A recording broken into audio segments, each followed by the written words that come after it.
2 महीने पहले ही सुजाता की शादी हुई थी। उसका ससुराल पास के ही गांव में था। घर में सिर्फ वो और उसके पति रहते थे। मैं अकेले दिन भर काम करती हूँ और ये आराम से आके खाना खाने बैठ जाते हैं। कपड़े धोने नदी पे जाओ, पानी भरो, चूल्हा चक्का, बस इसी में मेरी जिंदगी बीतने वाली है। मेरा सारा सिलाई कढ़ाई का हुनर मिट्टी में मिलने वाला है। तभी परेश उठ जाता है। खेतों में काम करके उसका बदन दर्द कर रहा है। हाँ, सुजाता, अदरक डाल के गर्मा गर्म चाय बना देना जरा। हाँ हाँ, क्यों नहीं। भगवान ने मुझे 4 हाथ जो दिए हैं। क्या हुआ? तुम ऐसे क्यों बात कर रही हो? जैसे कि तुमको जानते ही नहीं। सुजाता का मूड आज बहुत ही उखड़ा हुआ था। उसे ऐसा लग रहा था कि उसके पति उसकी कोई चिंता नहीं करते। उसने उसे घर की नौकरानी बना के रखा है। सुजाता उदास होकर नदी के किनारे बैठी है। तभी उसकी सहेली दुर्गा वहां आती है। ऐसे क्यों बैठी हो सुजाता? सब ठीक तो है? कुछ नहीं, बस ऐसे ही ऊब चुकी हूँ मैं इस जिंदगी से। शादी को सिर्फ 2 महीने हुए हैं और तुम ऐसे बोल रही हो? और नहीं तो क्या। सुबह जल्दी उठो, दिन भर घर के काम करो, बाजार जाओ, पानी भरो, बस यही जिंदगी रह गई है। और पतिदेव की कोई मदद नहीं, जैसे कि गृहस्थी सिर्फ हमारी है।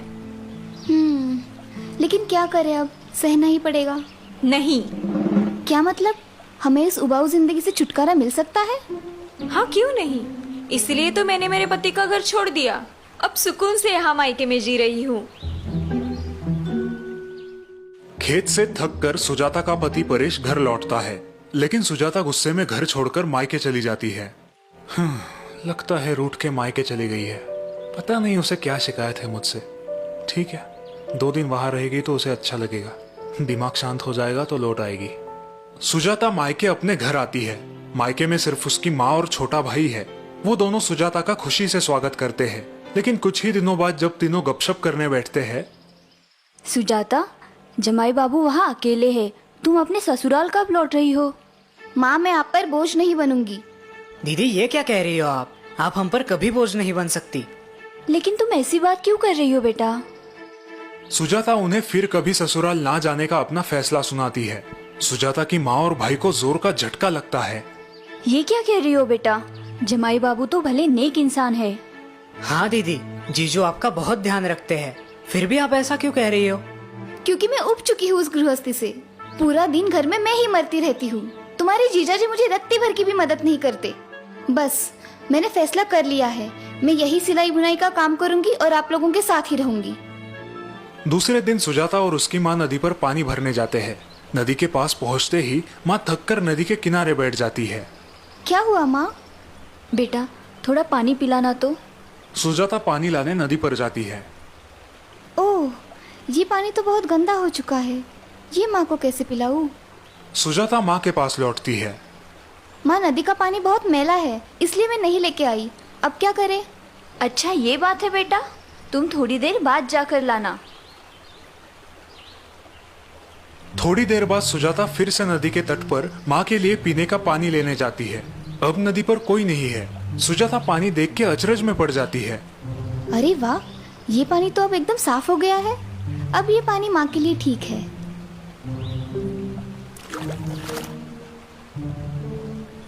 माँ, नदी का पानी बिल्कुल साफ है।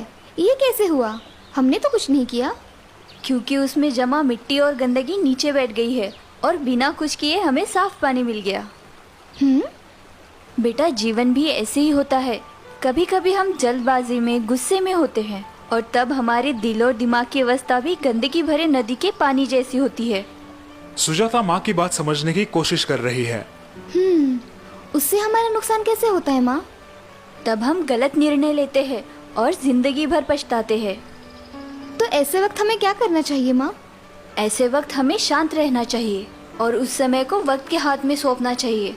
कई बार समस्या अपने आप ही सुलझ जाती है, बिल्कुल उस नदी के पानी की तरह, जिसे साफ होने के लिए हमने बस थोड़ा सा समय दिया। माँ की बात सुन के सुजाता को उसकी गलती का एहसास होता है और तभी उसका छोटा भाई वहाँ आता है। दीदी, जीजू का फोन आया था, कल आपको लेने आ रहे हैं। ये खुशखबर सुनकर सुजाता सोच में पड़ जाती है। क्या सोच रही हो बेटा? जाओगे ना अपने घर? जमाई बाबू को तुम्हारी फिक्र ना होती तो रोज तुम्हारे भाई को फोन करके तुम्हारी पूछताछ ना करते। माँ की बात सुन के सुजाता की आंखें भर आती है। उसे अपनी गलती का एहसास हुआ देख माँ और उसका भाई खुश हो जाते हैं। और दीदी आपके लिए एक खुश खबर भी है। जीजू ने आपके लिए एक नई सिलाई मशीन खरीदी है। लेकिन सिलाई मशीन तो महंगी होती है ना, इतने पैसे नहीं है हमारे पास। इसीलिए तो खेत का काम खत्म होते ही वो किसी और के खेत में हाथ बटाने जाया करते थे। मुझे लगा आपको ये बात पता होगी।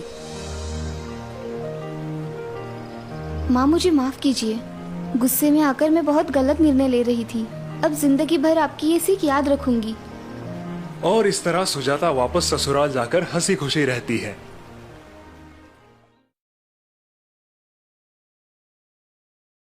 गिरधरी लाल, जो एक माध्यमिक स्कूल के प्रिंसिपल थे, अब रिटायर हो चुके थे। उनके इकलौते बेटे तुषार की कुछ ही महीनों पहले शादी हुई थी और वो एक अच्छी जॉब भी कर रहा था। पिताजी, आपको बाजार से कुछ मंगवाना है तो बताइए, मैं शाम को ऑफिस से आते वक्त ले आऊंगा। नहीं बेटा, दवाइयाँ कल बहू ने ला दी है। बाकी एक दो नए पौधे गार्डन में लगाने थे, वो मैं खुद नर्सरी से ले आऊंगा। जी पिताजी। गिरधरी लाल की रिटायर्ड लाइफ अच्छी गुजर रही थी। किताबें पढ़ना, बागवानी करना, शाम को सैर सपाटे के लिए पहाड़ी पर जाना, दोस्तों से मिलना, पूरा दिन हंसते खेलते गुजर जाता। और अब उनकी खुशी और बढ़ने वाली थी। एक दिन तुषार और उसकी पत्नी उनके पास आए। पिताजी, हमें आशीर्वाद दीजिए। आशीर्वाद? किस बात के लिए बेटा? पिताजी, आप दादा बनने वाले हैं। ये खुशी की बात सुन के गिरधरी लाल फूले नहीं समाये। वाह, क्या बढ़िया खबर सुनाई है तुमने। आज तुम्हारी माँ जिंदा होती तो खुशी से पागल हो जाती। महीने बीत जाते हैं। गिरधरी लाल बड़े उत्साह से अपने आने वाले पोते का इंतजार कर रहे थे। अब तुषार की पत्नी का 7वां महीना चल रहा था। ये लो बहू, तुम्हारे लिए। ओह, बहुत सुंदर है। धन्यवाद पिताजी। बहू, खाना ठीक से खा रही हो ना? जी पिताजी, आपकी सारी सलाहें बहुत काम आ रही है। लेकिन आज तुषार की माँ जिंदा होती तो तुम्हें सिर पे बिठाती। तभी तुषार बाजार से सामान लेके घर आता है। सीमा, आज तुम सिर्फ आराम करो, मैं खाना बनाऊंगा।